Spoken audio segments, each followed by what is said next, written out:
श्री गणेशाय नमः। नवमा भगवती शरणम। दर्शक बंधु, आजिर दिव्य प्रयोग जानिबा नवग्रहों सरल जंत्र और मंत्र माध्यम किपरि ग्रह पीड़ार मुक्ति मिलिबो सेही विषय वस्तु उपरे परिचित हेबा।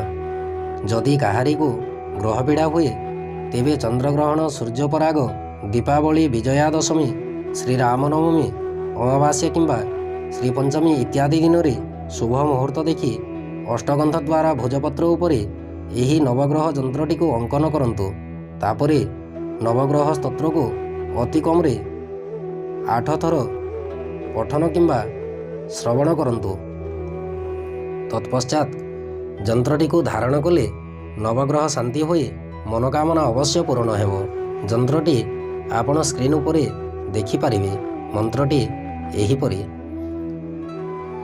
ओम जवाकुसुम संकाशं काश्यपेयो महाद्वितीं धन्तारी सर्वपापघ्नं प्रणतस्मै दिवाकरम्।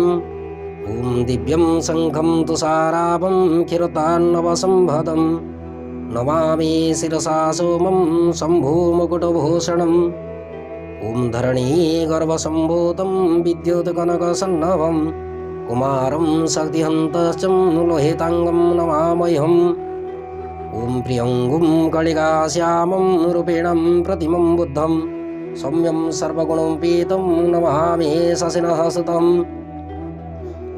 ओम देवतानां ऋषीणां च गुरुकनकसन्निभं जगत्पन्तं त्रिलोकीशं बृहस्पति प्रणमाम्यहम्। ओम हिमकुन्दं मृणालाभं दत्यानं परमं गुरुं सर्वशास्त्रं प्रवक्तारं भार्गवं प्रणमाम्यहम्।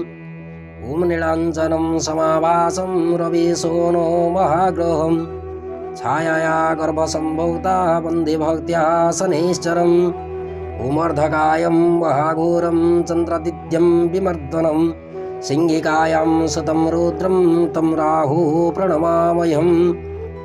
ओम पलाशं धूमसङ्काशं ताराग्रह विमर्दकं रौद्रं रुद्रात्मकं क्रूरं तं केतु प्रणमाम्यहम्।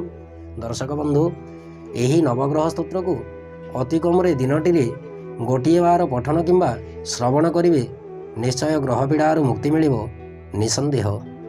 जदि विषय वस्तुटी आपण ग्रहण योग्य होता है ताहेले लाइक सब्सक्राइब करने संगे आत्मीय व्यक्ति मानक पाखक शेयर करने को भूलिबेनि।